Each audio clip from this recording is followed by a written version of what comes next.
Welcome back. If you ask enough investors, you're bound to hear just about every conceivable strategy possible for playing the stock market.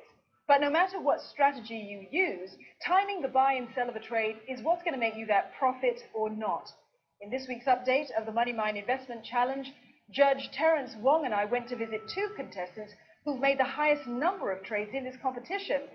The question is it a strategy that's making them any money? We went to find out.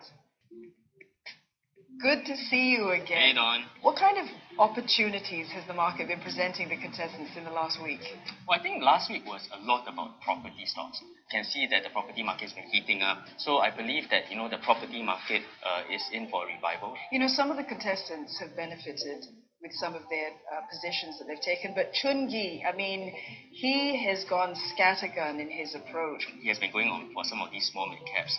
That didn't work out, and so he quickly reversed his position. What I'm curious about is that, recently he has sold off all his positions and he's gone very, very light. Oh, well, let's go check out what's going through his mind then, shall we? Come on.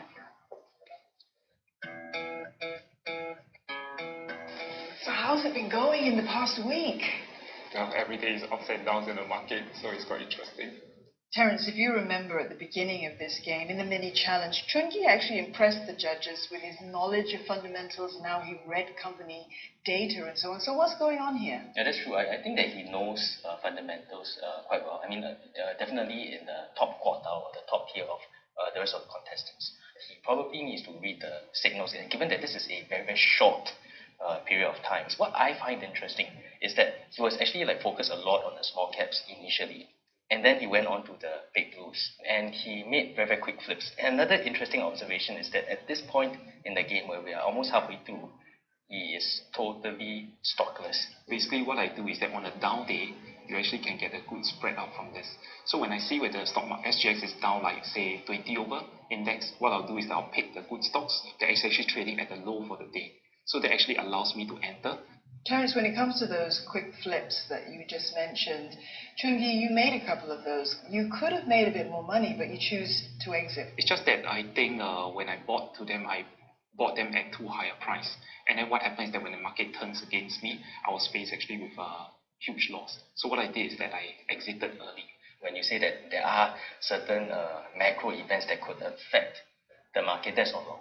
I believe a lot of us have the same kind of fear. For me, if I look at these uncertainties, I may go lighter, but I try not to go all the way down to zero. You may want to keep half the portfolio, you half invested, and you can start to monitor the rest. And whatever you do in the market, as long as you stay invested, there is going to be risk. But that's the name of the game. And maybe you can move a little bit down from the blues, because the blues may not give you the kind of alpha they want in 2 months, right? So you can go for the mid caps, the smaller caps, but still fundamentally sound companies. Don't be worried. Don't be unfazed. Just stick to what you know best. Good luck. Yes, thank you. Best of luck. Thank you. All the best. Thank you. Yeah, that's right. Okay, thanks. We're one more week into the competition now, Terence. So much more pressure, and particularly for Jonathan, because he's thinking of a career switch, evidently. Yeah. But it's not unfathomable. A lot of people in the engineering background, IT, they would like to go into the finance line. Yeah, but the problem is his portfolio isn't really performing maybe in the way that he would want to. So should we go and have a chat with him, see what's going on? Let's go.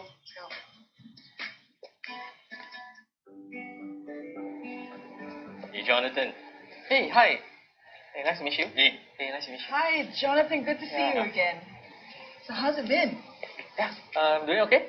I'm 7th currently, and I'm having a 3% loss of my capital. So I'm trying to catch up and hopefully to see some green color in my portfolio soon. And I think right now what you're doing is that you're looking at companies with good volume, but then followed by whether they're good companies. I think it should be the other way. Or they do have a lot of interest behind it, volume is there, that's something you can look at. So you're eating, breathing, and sleeping in these numbers. That's what I hear. Yes, sir. Every day, wake up early just to read the news. If there's any good news, and hopefully I can actually enter in small positions and ride the momentum. And a lot of people buy when there's good news. But I think at that point in time, you should take a step back. You should probably buy when nobody else is really looking at it, or when it's very, very quiet. Looking at some of the other contestants, you probably have a better stable of companies at the start. But along the way, he gets the jitters because nothing is happening. So he started to sell. But I thought that that the volume is losing out, and that's why I try to get out and then look for another stocks with price movement. I think a lot of the companies that you have, fundamentally they're sound. So you just need to stick on and ride with the winners. Okay, got it. All right, Jonathan, you can turn this around. Best of luck. Thank you. Good luck. Thank you.